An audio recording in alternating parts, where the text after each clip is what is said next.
jinx it, but we've not had a technical hitch for a while. But then we've not had any Canadians on for a while. So is that a coincidence? I don't know. It's that their Canadian internet. But Canada does produce some fantastic hypnotists. So that's the important thing. So we'll give everyone a second to jump on. And yes, we have interviewed hypnotists from all over the world. Richard Cole is here as well. He must have charged up his internet. It was great to see Richard on another thing we were doing the other day as well. Richard is a fantastic Canadian hypnotist and due back on again soon to talk to us about how things are progressing over there stage-wise. And I know they're having some stuff over there with some truckers and stuff, very political, but the world's got a bit crazy. So tonight's guest has come all the way. We went around the world and we've come back round to the other side and we've ended up back here in sunny old England. Graham is a fantastic hypnotist, hypnotherapist, stage hypnotist. He hosts his own hypnosis online meetups. Magician. This bloke embraces everything to do with hypnosis. He's a kinetic shift trainer. He's part of the UK Hypnosis Academy. This guy does absolutely everything. So please do make him feel very welcome. Don't forget to ask lots of questions and show him lots and lots of applause as well.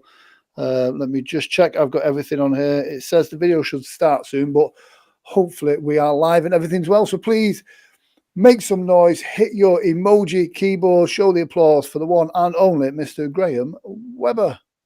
There he is. I feel like I've been oversold a little bit there. There we go, over egging the custard. Graham, how are you? Fantastic, mate. How are you? I'm all right, just about. Things are starting to get back to normal, so I've moved up from kind of milk and water, and I'm now on beans and sausage. Come this time next month, I might be able to have a proper warm cooked meal. That's how the COVID has been. It's been a challenge indeed. I mean, talk to us about you. What kind of first brought you to hypnosis? So magic brought me to hypnosis. So I have got a background in the military, but as well, I was always learning a lot of magic, and you know, magic was something where I didn't start magic until I was about 20, and then all of a sudden that's quite a late start for magic. Interest was a lot earlier. But... Oh, of course, but I always see magicians and any magicians watching. I apologize. It's just sometimes I just say stuff and just get myself into trouble. But in my mind, I always picture magicians being young lads of about 7 or 8 that are nervous to talk to girls, and so they go, "Do you know what? I'll learn magic." And that's where I see a lot of magicians kind of coming from. So yeah, what got you into magic? You're halfway there, but I was 20. No, I was actually saving to get married, and you probably remember LimeWire, which everyone used to download different things from. And one day I just typed in magic and illusionist. Some people if any magic enthusiasts are out there, illusionist spelled with an E instead of an I, popped up, and there was a couple of videos, and a bloke called Brad Christian had his training thing, and I downloaded a couple of them, and it just stuck with me. And from that point forward, that allowed me to start really building up confidence. And until that point, I wasn't really a confident speaker. I'm not the cleverest person. I couldn't stand up in front of people and hold presentation skills.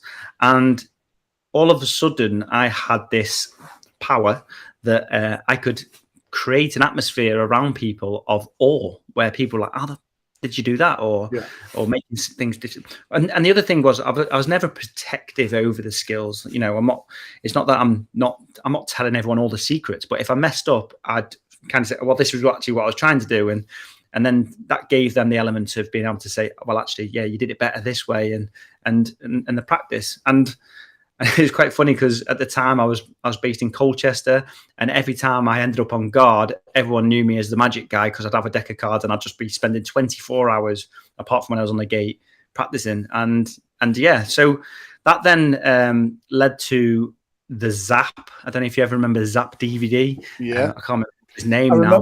remember the controversy at the time, and I'll put it out there. I totally agreed with the controversy. It got some great at that time, street hypnosis was kind of emerging, and quite rightly so. As an induction, it looked dramatic on YouTube and everything, but yeah, it was a bit crazy. I only dislocated 17 shoulders. I was all right. Yeah. But yeah, it was one of them concepts of understanding what was going on, but not understanding. Okay, yeah, I understand I need to stop someone. I understand I need to talk. And then I need to shout "sleep" and pull on someone's arm and make him fall like a sack of potatoes. Did it ever work? No. And I now know why. Yeah. But that then led me on to that inquest of, well, if it's getting taught out there, surely there's a way of how I can learn. Now, one of these things was this was currently 2009, 10, and I never actually hypnotized someone properly until around 2013. So 4 years, just one of these things, because I say self-taught. Obviously, I had DVDs and things. That then led me to finding the Manchurian Approach and Trilby Connection by Anthony Jacquin and the Head Hackers. Kev Sheldrake and Amit Bandiani, and the rest is history as such. Well, I say the rest is history. I still was learning. I was still practicing these different things. I was still looking at other bits and bats.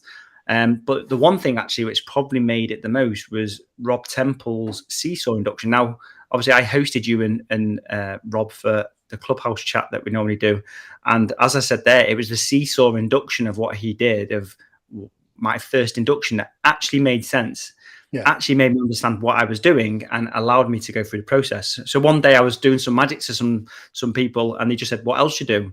And I'm a hypnotist. Oh, can you hypnotize me? Yes, I can. And it was just the confidence flew, and next thing you know, it was like this, you know, touch, and I did it. Now, the worst thing that I did at the end was said, "Oh, you're the first person I've ever hypnotized," because the next person I tried didn't go into hypnosis, probably didn't trust me, you know. But yeah, like I say, you know, from that point, a tub of Pringles, shall we just say, literally, it was hundreds of people. Whenever I was doing some magic, I was doing some sort of trance, or I was doing, obviously, around squaddies, I'd do the hypnotic orgasm handshake, but I'd always do it where a bloke ended up shaking his mate's hand. His mate, obviously being squaddies, really wanted to overly shake his mate's hand. So then I got him to squeeze on his hand. So then it got really socially awkward and just left him for a few minutes. That was usually quite funny. And then I started looking at other avenues. Yeah. Now, it's interesting you mentioned about the army. I mean, just a quick hello as well. Ray Watson says hi as well. Ray Watson, Ray, we definitely want to get you back on the show. We did try in the past and we had some technical issues. Ray, I definitely drop me a message. I'd love to get you back on. Ray is a phenomenal stage hypnotist here in the UK. Yes, you mentioned about squaddies. It's a weird one because that can be a great market. And I remember the first time I did a squaddies show, and I've been doing hypnosis for a while, and I'm doing the stuff as you do, and I'm talking it down slowly, and those guys go into trance quick. But they were ahead of me on, like, I remember the first time doing that. You know, you're hot. It's a sunny Spanish beach, and it's hot, and like that, everybody's naked. I'm like, whoa, we need to set this back a bit now. And I did the Commando Training Centre down in Cornwall, Devony place. And I remember some bloke going, "Oh, you can't hypnotise me. I've had specialist brainwashing, interviewing, training." But again, absolutely amazing. But you've got to have your wits about you, because they go into trance, and they go into trance deep and quick. And if you're not prepared for that, you know, that can be quite a challenge. So yeah, tell us about some of the interesting stuff that's happened on squaddy shows. Is this going out recorded? I'm just joking. So at first, obviously, well, like I said, that's like one of the little skits that I used to do. But I'll never forget, and it was probably one of the biggest memories actually of safety, shall we say. It wasn't that it was dangerous, but I did the typical gun routine, the hypnotic gun. And when I shot it, don't get me wrong, it wasn't that it was scared about the being in like the area. These guys, I was in a training establishment, so it was okay. But what it was more the fact that when I'd shot him, he jumped and kind of gone straight over the back of the chair. Now he was fine. He just literally, the chair ended up losing, but it could have been different. Like, you know, there was a table nearby, but yeah, I completely breezed past it. And yeah, from that point, everyone was stuck to their chairs. Yeah. Yeah. Yeah. I think it's Ray Ronson's just said there. Yeah, that's absolutely true. Soldiers, lower ranks especially, because they're conditioned to take orders, and that's a great point. Is that I've done 2 for kind of higher ranking officers, and you go with that misconception that they're going to be absolutely amazing, and the higher the ranks you go, the more that of a challenge they become to be hypnotized. So squaddies are absolutely awesome. And the other thing is, you know, based off my experience, I've been in the army 20 years now, and most squaddies are kinesthetic or visual learners. You don't get very many. You don't get very many auditory. Although obviously we take a lot of auditory orders, but kinesthetic or following people. So if you can get things in place, people start to follow things, and then obviously with a visualization or how things have to go, then that leads on as well. And yeah, obviously from then I made a really big name in that area, and slowly pushing it back out again as we discussed just the other day. So yeah, so it's always good to have that tool. Obviously, I do rely on a lot on the magic, but hypnosis, when you get that show, it's magic's a great door opener for getting shows. I know you do some stuff in the wedding industry as well, and I think the wedding industry is a great market to be in, for the simple fact of like through the last recession, people were still getting married. People will still spend money on weddings in an economic downturn. So to have that there as well is a great tool. And magic, again, it steps people into it. You say to them, do you want to be hypnotized? A lot of people are absolutely not, but they so do. They're so curious. But to show them a trick, it opens them up a little bit more. And then you go, oh, can I show you something else? And it opens them up a bit more as well. My regret is I have a love of magic. But I don't have the dexterity for magic, so I just can't perform it. But I do love to watch it. That says to me you haven't practiced enough. Because I honestly, I've got hands the same size as a 5-year-old girl, and you know, it is that practice.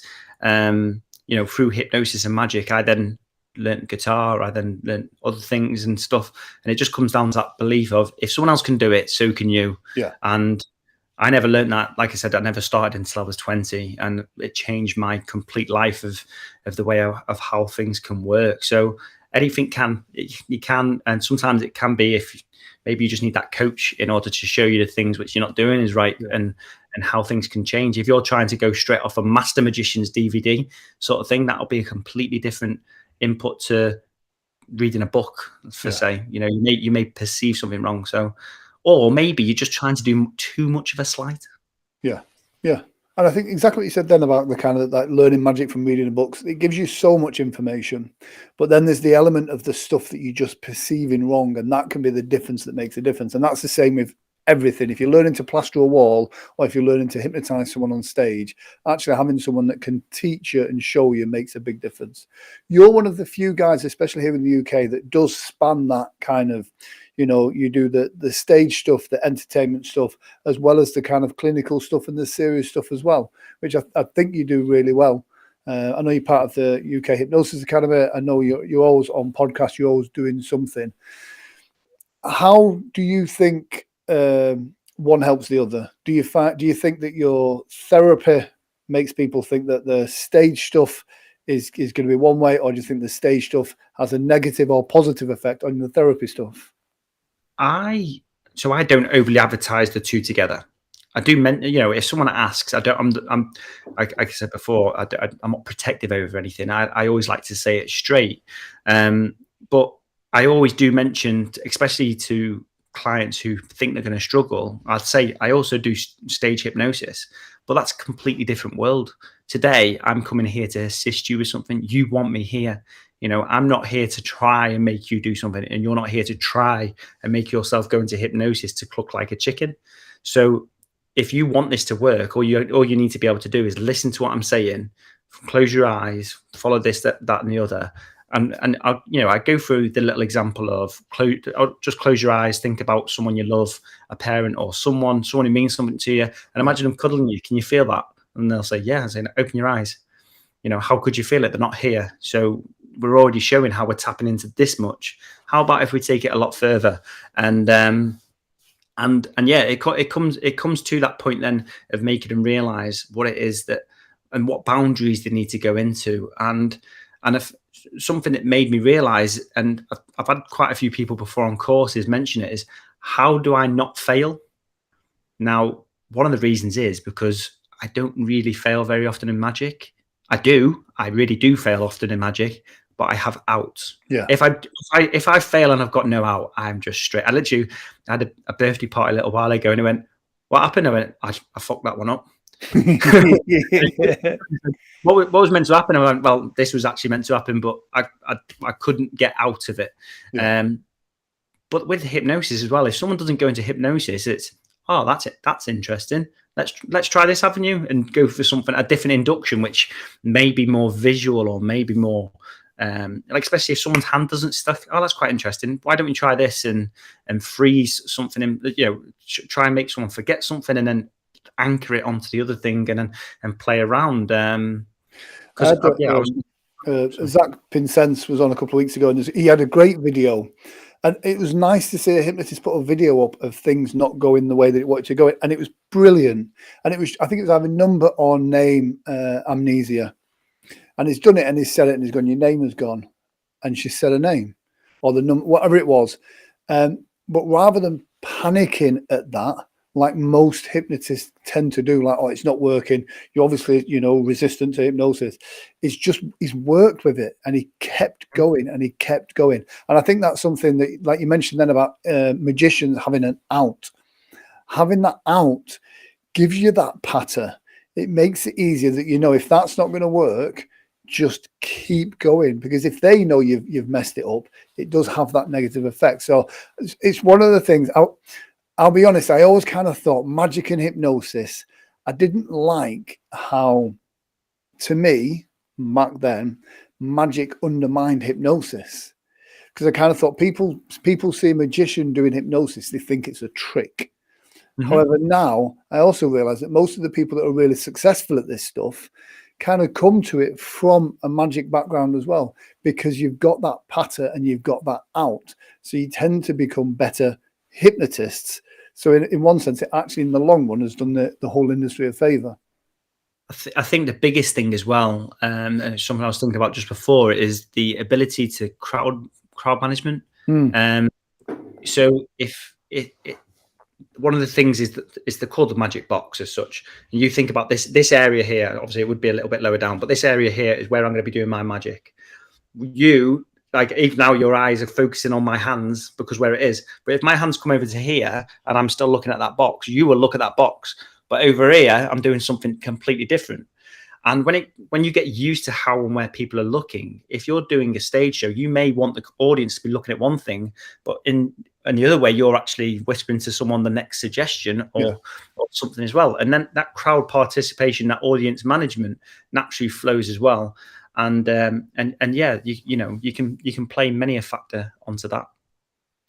And I think it's a great point. I think it's the hypnosis, the words that we say is this much of the actual performance. It's the performance. It is the crowd management. It's all these other bits that get chucked in that is the difference that makes the difference.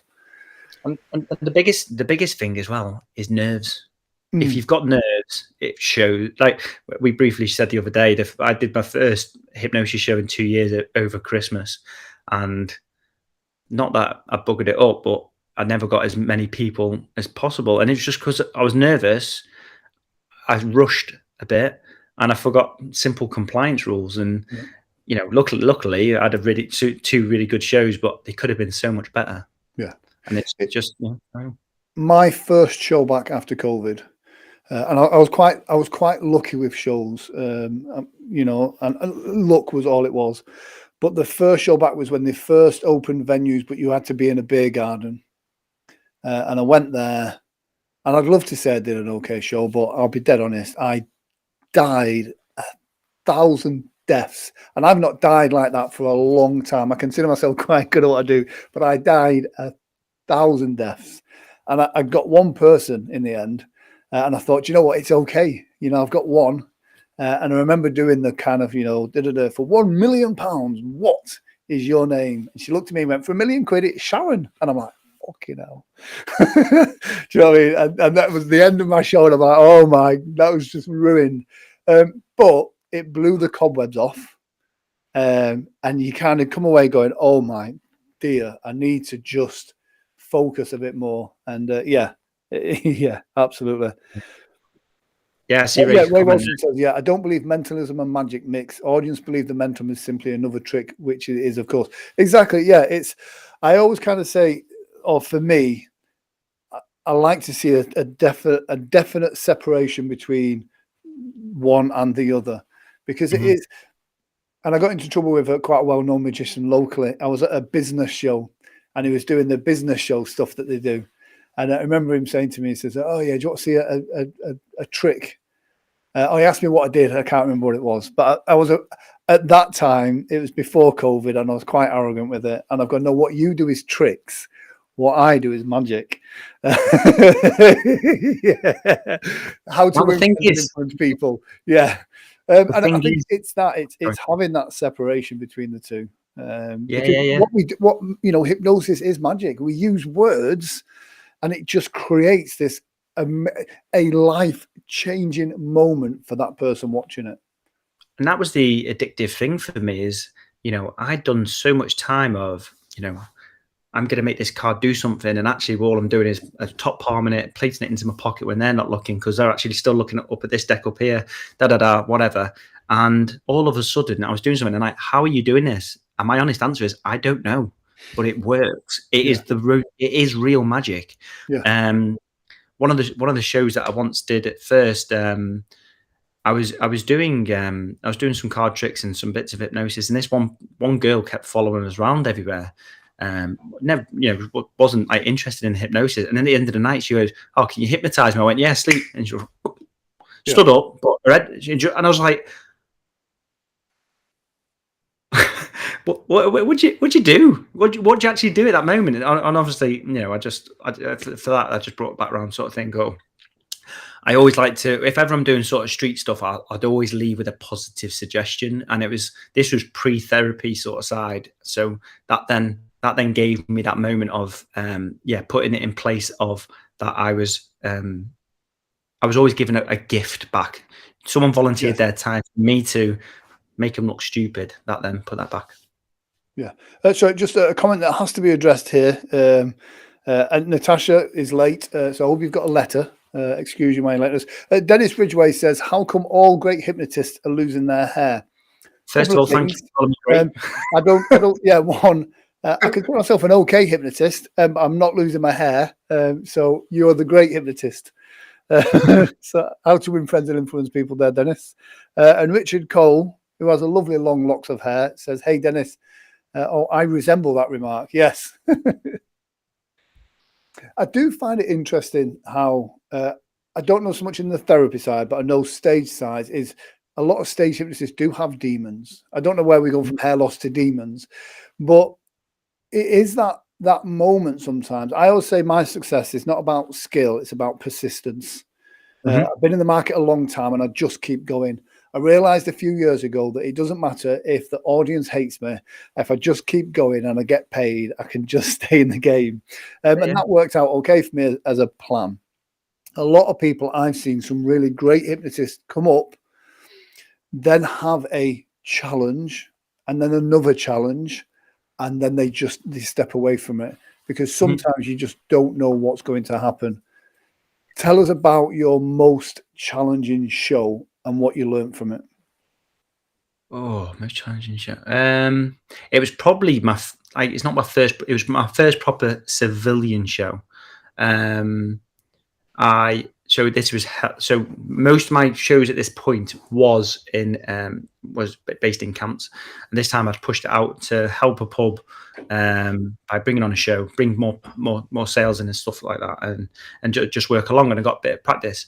But all of a sudden, because there was more civilians there, it changed my tone. But luckily, some of the people in my audience were people who'd worked with before, and it just because all of a sudden, I don't know if because I brought it into the civilian life, I kind of had like something like a waiver that everyone just signed at the start, just to say you're happy to come and join us, da da da.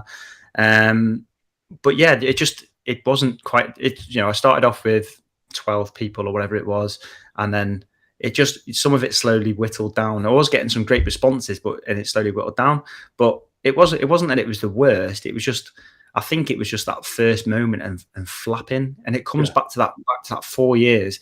I've realized the whole time the reason why I couldn't hypnotize someone is because I didn't believe in me. Yeah. And I'm not, for anyone who is on here, yes, I do stage shows. I'm not, because of my other business in the army, I'm not every week doing hypnosis shows. I do it in certain seasons.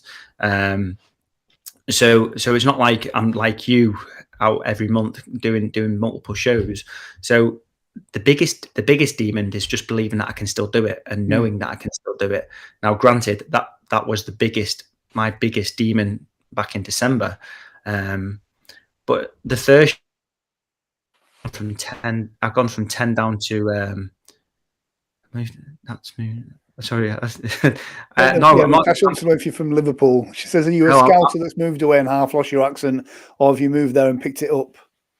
I'm actually a Cestrian. I'm from Chester, and like I said, I'm in the army, so I now live in Salisbury. So I've 20 years in the army has made me lose my accent. So as I was saying, the American people watching as well, Liverpool's a city of culture here in the UK, and Chester. Did you say Chester or Cheshire? Chester. I'm from Chester. Chester is near Liverpool-ish, but it's got more class sort of. But have you ever worked in Liverpool? Yeah, I've done a bit. Not for a stage show. No, I was booked twice to work Liverpool.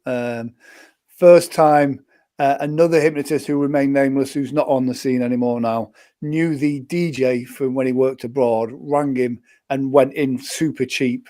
So I'm like, listen, that's fine. And I remember seeing it on Facebook, like this person posting where they were, and I thought, well, I'm contracted to be there tonight, and he died on his ass. For me, Liverpool's always been a challenging city to work. You can't be funny when everybody in the room is the funniest person in the room. And so but that's just my personal choice. People of Liverpool, if you're watching, my brother's in Liverpool, people in Liverpool, I love you. But no, not for me. You've got. That's why Paul Smith is so good a comedian, because he's terrible. Llandudno. I was in Llandudno last weekend. I went down the Penny Arcades, and I went to the bobsleigh at the Great Hall. But anyway, So as I was, like I did that show, and I started off with like 8 people, ended up with 2.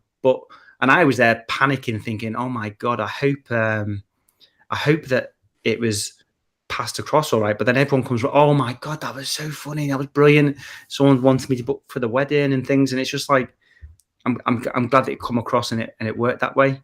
Obviously, as we just briefly mentioned before this as well, the other thing comes down to management of kit and equipment.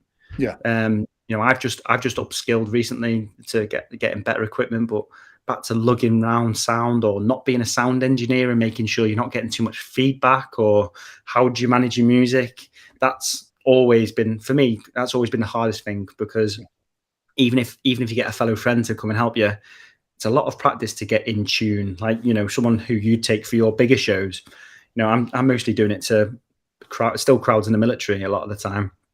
So it's trying to balance that. I remember years ago, I had a pair of Bose 802 I've had Mark 2s, Mark 3s, and I kind of started, my first PA system was PV, because somebody told me that was good. Got rid of that fairly sharpish and went on to Bose. And they were old, like 20-year-old old Bose speakers. And I remember I've turned up at this gig, and the bloke said to me, lad, he says, you must be good. He says, because my Bose speakers for my computer cost like 300 quid, and they're only this big. He says, so you must be good to have a set of speakers like that. And ever since then, I've always gone with a Bose sound system because, don't get me wrong, professional audio, there might be better bits of equipment out there, but better professional audio that the average person knows about isn't. So people look at Bose and go, that sounds great. That's expensive. He must be good. And it acts in and of itself as a suggestion. You know, they see that as quality stuff. They think you're a quality performer. So yeah, I'm with you all the way on the Bose stuff. I've just got the L1 Pro 8, and for anyone who doesn't know, it's a bass speaker at the bottom with one stick with a omnidirectional line array. So anything it works from 180 degrees in front and spits 40 degrees angle as well. So it's going to cover the room for the sound, and how crisp it is. It definitely gives you that clarity. Yeah, and I think it's important to have great quality audio. The times when I've done shows that have been more of a challenge, it's always tended to have been because that they can't hear the suggestions clearly. Richard Cole says, how big a room does that fill? Yeah, so the Pro 8, I've done it with a room of about 200 people, and it's been filling it fine. You have got the Pro 16 and the Pro 32. Obviously, if you are doing mass shows, I would recommend towards the bigger product. Some people say just get two L16s, Pro 16, so either side, because they've got the bass fitted in. And then obviously, if you are to use then use like the T8S or the T4S mixer, you can feed it both off in the same thing. Yeah. And without getting all tech talk, I think with a tone match mixer, it does make a massive difference on that. I went all out a couple of years ago and got the Bose F1, it looks like a traditional speaker cabinet with a bass unit underneath it as well, but it has the adjustable line array. So, but with that, I know I can cover big space. As I'm getting older, I'm looking at maybe getting something a little bit smaller because most venues I work with don't need a Bose line array system. Do you know what I mean? So yeah. I mean, tell us about kind of coming out of COVID. You starting to do some shows again now. You're starting to do some training. You've got a couple of events coming up. How are audiences responding to hypnosis shows coming out of COVID? So it was okay. So I had multiple stuff lined up. However, the spits and spats and starts, the amount of cancellations that I'd had, because like I said, a lot of, other than weddings for me are a lot more magic. Hypnosis is typically military, sort of summer, Easter, Christmas, and yeah, so that was very spits and spats. But then Christmas come along, and it was a hell of a lot better. The only thing I did find is that everyone went full carnage straight onto the beer, so you had to manage that area, and then that meant that you had to try and manage that practically, because if someone, you had to figure out who'd been a little bit more intoxicated than what you required. So yeah, sorry, the hypnotist in the room were talking about the power, talking about the 16 and up. Weird thing on Bose that I've learned is you can't measure Bose in the same way you measure other speakers. And a lot of DJs and sound engineers talk about this. If you're buying a speaker cabinet, you want, okay, I want 2,000 watts of power. When it comes to Bose, it doesn't work on watts. The way that Bose EQ their sound, it's about, it doesn't have to push through the room, it fills the room. And so, yeah, the technology behind the sound means you get a clearer sound with less wattage. This tonight's show is not sponsored by Bose. Yeah, brilliant. So that was the biggest thing. Bookings are picking up for everything more, which is great. But yeah, it was definitely good to get back in the saddle, so to say, and get performing. Obviously, I'm just awaiting now more stuff to come through for Easter, which is your typical next point of party time. Yeah. What's your favourite routine to perform? Oh, great question. It doesn't necessarily have to be the routine, but what type of routine is it? So I do like to keep very typical clean sort of show. Oh, sorry. So just after, Ray Ronson says he still uses EVs. EVs have a fantastic sound and a great punch to them as well. So yeah. So what is it? I'm trying to think now, because I do like the typical when you take someone's name away from them and you give it to someone else. You know, you can't ever fault that. Or the lottery ticket where, you know, someone has to hide the lottery ticket, because you can always guarantee someone will stick it down their pants or something funny, and then you make them forget about that ticket until whenever they come across it again. You know, you leave them with that. But I suppose the very favourite thing for me is the post-hypnotic suggestion, because I'm always in some sort of a bar. I always like to finish it that when they finish, I'm going to buy them all around. Obviously, it's a pint of water for everyone. And the best one was when, you know, if I'm talking to someone later, I will buy them a beer. And someone went, "Oh, I'll ask San Miguel, please." I went, "They haven't got it here." And yeah, I've just had a pint of it. And it's just like, then it's that's the moment where the penny just clicks and like, huh? Nice. So yeah, so all your typical things, someone talking like an alien or reacting to music, the river dance, any of them sort of things. Or the classic one is, mate, when they all start dancing with you, like, you know, you are that sexy person and you want to do Mr. Bombastic or something, whatever, to that effect. I love to do a slip drop as well.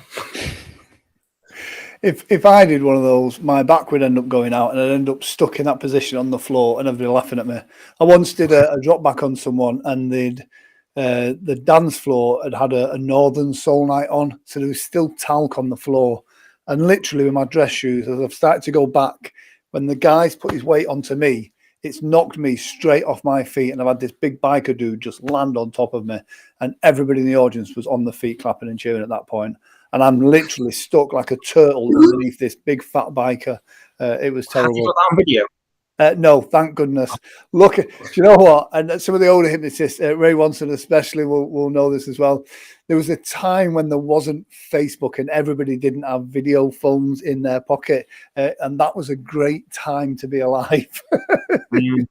As we get on now, everything, and that's why I think that's why stage hypnotists especially, and street hypnotists, if you're doing that, you've got to be so careful, because even if you're not doing something wrong, the angle that person is recording it on their phone can make it look wrong, and it's so scary at the moment out there. Achievement, yeah. And obviously your other question was, so COVID did really help me in one area. So for anyone who doesn't know, so about 3.5 years ago now, I set up something called Hypnosis Online Meetups, more for therapists, but it was just, I was sick and tired of trying to arrange live meetups. And there's a link to that in the comment section as well. People weren't turning up and stuff, or people had excuses or whatever. And what I then decided is, why not bring it online? Zoom was just breaking its doors and finally coming live. And I decided to have a little play with it. We started getting some gatherings, and the next thing, I managed to get some speakers in to come and present for us as we was talking. So we got a bit of CPD. People got to meet each other, and so let's take this for example. Me and you are talking, and everyone else is putting their chats in the comments. Whereas what I wanted to be able to do is take that person out and bring them into the conversation to be able to. So if someone wanted to ask me a question, they'd ask it direct. So the translation doesn't get mixed, because reading a question, sometimes you try and read it too quick and you don't get the message across. Whereas if the person asks it, then you get the exact question from that person. And yeah, it kind of went on and upwards, and we've done, I don't know, 40, 50 different meetups now. And during COVID, absolutely boomed, because everyone was stuck at home. And so Barry Neal's promoting, actually, we're bringing Hypnosis Online Meetups live. So we're going to be attending Bedford, the Swan in hotel in Bedford, for 2 days of live CPD. Why? Because it's about time that we all actually got to meet each other. It's about not just about learning, it's about networking, and also about making more friends. And there's also a really good stage hypnotist who's going to be there. Oh, I don't know about that. You're going to join us, aren't you? Absolutely, yeah. It's one of the things that I think COVID has taught me a lot about. I mean, especially stage hypnosis, it can be a very lonely road. And in the past, stage hypnotists have been quite sensitive people that haven't mixed well with others and haven't mixed well with therapists. And I think it's so important now. And I think COVID has really brought us all together, where it is about that bigger picture. Stage hypnosis is one of the best things to promote hypnotherapy. You know, it gets people to actually, if it wasn't for stage hypnosis, hypnotherapy wouldn't be around now. People wouldn't even know about it. And so it just gets people kind of, you know, talking about it and promoting it. And yeah, so it's good. And then the other thing is, it makes people realize how real it is when they see Johnny, who is usually right up in his shell, dancing around like a clown or whatever they're doing. And it's just like, yeah, you'd never normally do that. And even that show, You're Back in the Room, you know, so many questions come out of that. And it did, you know, it helped bolster. It did, you know, to stage hypnotists a little bit, it maybe it had a little bit of negativity, but it massively helped things as well. It gives the portrayal. For me, as long as it's in the media, if it's good and it's in the media, it does as well. I know the show that's just been out on Netflix recently, the Hypnotist or whatever it was called. It was the one where I can't remember what it was. It was like a drama / thriller where he used hypnosis to kill someone or something daft like that. And everyone in the groups was talking about it. And I got quite excited because I kind of thought hypnosis done well on Netflix is going to be brilliant. Unfortunately, the series or the mini-series was just a bit pants. And the worst thing for hypnosis is, and I'll say the opposite of what most hypnotherapists say. Hypnotherapists say stage hypnosis undermines the powerful tool that is hypnotherapy. And I think sometimes it's the opposite. I think a unconfident hypnotherapist undermines hypnosis, because the amount of times I get people at a show, and you'll be the same, and many other stage hypnotists will be the same, they'll get people to go, I don't know if it works on me. I went to see a hypnotherapist one and I felt relaxed, but I don't know if I was hypnotized. Whereas when they come to a show and they volunteer, they go away and they go, shit, that was a bit weird. And they know that something real has happened then. So it gives them that belief system. So, yeah. Absolutely. Yeah. Absolutely. Yes. Stage hypnosis makes hypnotherapy well known to the larger public. Absolutely. Absolutely. And Joris, you know, excuse me. Worked alongside Joris. He's an absolutely fantastic stage hypnotist over in Holland as well. So yeah. Brilliant. So yeah, we always ask. He says, "Could not agree more." I think that maybe have been the comment before the comment, but yeah, yes, he agrees. He is a great hypnotist. That is great. That's really how very true. Absolutely. So we talked a little bit about the training stuff and how you kind of got into it. I always ask guests this as well. One, because I know lots of people are interested in knowing what books people are reading or what books have influenced people. And two, it's nice to put an Amazon affiliate link up so I can make maybe 20p from this stream. So yeah, tell us about what books have inspired you, both for therapy, stage, or for business.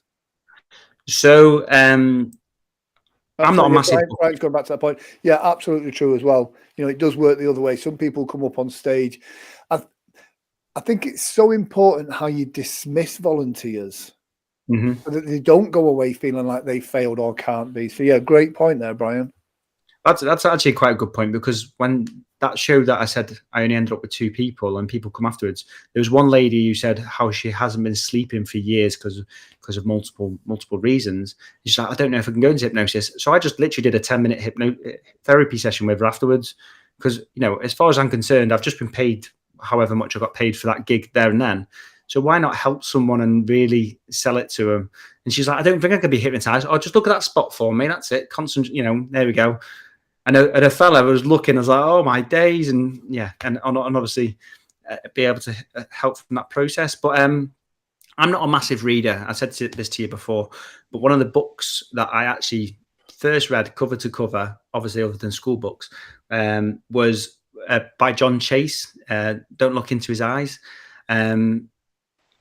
Fantastic book. It managed to give so much information, which really helped me in the way of being able to break down skits, being able to look at management, audience management, and just yeah, you know, is I know he's not got the best health at the moment, John, but the information that he had at them times and being able to push it, he really had lived it, and it sunk in with me. I was able to literally visualize and contextualize straight away and be able to put it into act, and because he also goes through different skits and things.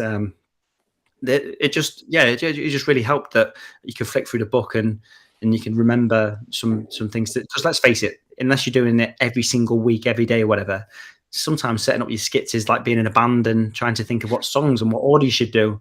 And when you start doing that order in a different way, you think, oh, what have I missed? And you know, however you may store it. So for stage hypnosis, that was definitely it. But I think the biggest thing for me as well is I'm a child from background of a council property. I didn't join the army to get away from home. I joined it to better myself. And then, so I probably didn't start business life until later on, well, after I started learning magic and things. And then someone introduced me to Robert Kiyosaki, Rich Dad, Poor Dad, which takes you all about having your assets, how to use your values, and how to be able to take your normal income and make sure things are more profitable, which then made me to look at business much more, hence my hypnosis online meetups with a small subscription and assets like that to be able to throw things in. And that's what got me, once I started getting noticed for my magic, I started to do small functions, whether it was in the messes or different things, and then obviously pushing that out. Then the same thing with my hypnosis shows. And it's just, but by learning that and having bits in place, it's just to help as much as you can, and realizing that all of a sudden you have more assets, and how can you keep using them to share out, whether you do have your speaker systems, as we said tonight, and you rent them out or anything, rather than just paying £1,000, how can you actually make a better living out of that? And for me at the time, I used to be in a band. I used to borrow the kit from the band to be able to do all the gigs. So I didn't have to buy a big system, and by being able to build up them bits. But for me, mostly DVDs, as I mentioned before, the likes of the Jack Quins with and Kev Sheldrake for Manchurian Approach, the Trilby Connection. I can't recommend them DVDs enough. Anthony's really knowledgeable. Yeah. Just going back to a couple of points you said then as well about the kind of Rich Dad Poor Dad, the business side of hypnosis is so important. I left so much money on the table over the years from not utilizing, or not squeezing as much out of it as I possibly could, and that's my own kind of ego, if you know what I mean, because I just wanted to be a performer. But the reality is you've got to have the business stuff in check in order to help you become the performer that you want to be. It's so important to treat it as a business. Hypnosis. And costing as well. I can say I still undercharge. I wouldn't even like to think of all the other stage hypnotists here joining me. But because I have a full paying job and things, it's I know the brackets of where I can work in the interest of where I get hired. So, but don't get me wrong, from when I first started at £200 a gig, I've exponentially raised my rate. Then I said I was back at the start. I exponentially raised my prices now, but and it is back to that thing about wanting to be the performer and not trying to be the businessman, because I just enjoy helping people as well, because we are a community within the within the army and stuff like that for it. So you're usually helping friends, and how can you fit things in? Plus, I'll have my stage, obviously hypnosis, magic, and maybe some music in the background and things, because you have that little extra asset. Or should I just call it Spotify? Yeah. Brian Glenn for Innovisions as well. Exactly the same. So similar with therapists. So many good ones have no idea how to run a business. I don't know if it's just an English thing, but there is that whole, we're embarrassed to talk about money. And especially with therapy, when we're trying to help someone, we want to do it for nothing, if you know what I mean. The reality is if you've not got the business stuff in check, you're doing people a disservice. Yeah, absolutely. And Jason Nobby is in the house. It is difficult when you are, especially in the therapy world, because you are charging a lot more. I'm not one of them who who says 12 sessions. The very maximum sessions I'll book in for is only ever 3. But yeah, when you are saying that and you're asking people to lock in, and it can be difficult because you're asking for hundreds of pounds. But for me, that does always take me back to the council background that I had of, bloody hell, 300 quid's a lot of money, but I just spent £1,000 on a bow system. Exactly. Speaking of Jason Nobby Morgan, next week's show is going to be interesting because I will be coming live from a muddy quarry in that there Wales.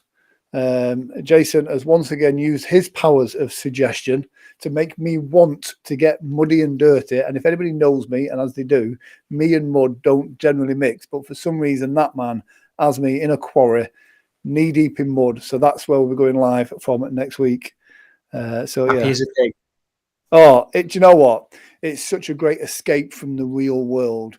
And Jason puts on an amazing event where it's these 4x4 off-road vehicles that he basically takes a Jeep and then makes it climb up a rock. But it is great. So we live stream that as well. Where can people find you? So if it's for my hypnotisonlinemeetups.com, if you're interested in some CPD, if it's for entertainment purposes, gwentertainments.co.uk, or for therapy, Graham Webber, hypnotherapy.com. Busy. But yeah, it's just, it works and there's fun. And if it's for therapy and you're helping someone, making them smile, I don't overly advertise crazy because I do have a full-time job sort of thing. For me, this is me building up. I've got till 2027 in the army, which is then for me to build up everything that I'm doing now. I've got a good name for myself. So if people are coming to me, they can find my footprint already. And I'm learning as much about business and things as well. Yeah, fantastic. Very quickly on the army thing, do I need to change my basement and turn it into a bunker with everything that's going on in the world right now? I can't actually comment on any of this aspect, but yeah, it's I believe we'll be okay. Good. Where can you find me in 5 years? What we'll be doing after that? So yeah, it's going to be completely about my entertainment / therapy sort of realm. Yeah, working in that area and pushing myself for weddings, any sort of function sort of stuff, and enjoying that. Yeah, awesome. Like I say, any feel free to add me on Facebook or the like. Drop me a message or something. So I know I know a lot of the names from here, but even if you're watching a replay, just drop me a message because I get so many random people. I add them and then they try and add me to some sort of a group. It's quite frustrating. So yeah, we'll do. And it's like I say, just drop me a message or send me a wave because I used to accept so many friends and obviously that's how we got connected, Grant. But and it's. I like to communicate. I like to share information. I'm not one of them who just keeps it all to me. So yeah. Brilliant. Well, Graham, the Americans do a thing that I think is absolutely phenomenal, and we don't do it so much here in this country. But I would just like to say, we thank you for the service that you do. You know what I mean? I think what our military services do, both Army, Navy, all of them, I think they do an absolutely fantastic job, and never more so than now. I know very quickly, one of the last times I was in Germany, I was doing a show for the troops and they were very drunk and very fighty. And the agent at the time was kind of like, oh, well, like, to be fair, no, I says, that bloke that is misbehaving there, if need be, would probably jump on a grenade for his friend. So I'm not going to be sensitive about that because that's his release to kind of get that out of his system. So I think what our armed forces do is a fantastic job. So especially for that, I thank you as well. Guys, please do hit Graham up on his social medias and give him lots of love and support. And please hit that applause emoji for Graham as well. And yes, God bless. Absolutely. And if anyone's interested in the Hypnosis Online Meetups live, just simply hypnosisonlinemeetups.com, meet hypnotists-ups-live. I will be putting on the website soon. I've got Roy Hunter presenting, talking about past lives a week on Sunday. And yeah, please reach out, working together or anything. And it's really good to keep connecting. So thank you very much for having us, Grant. I really do appreciate it.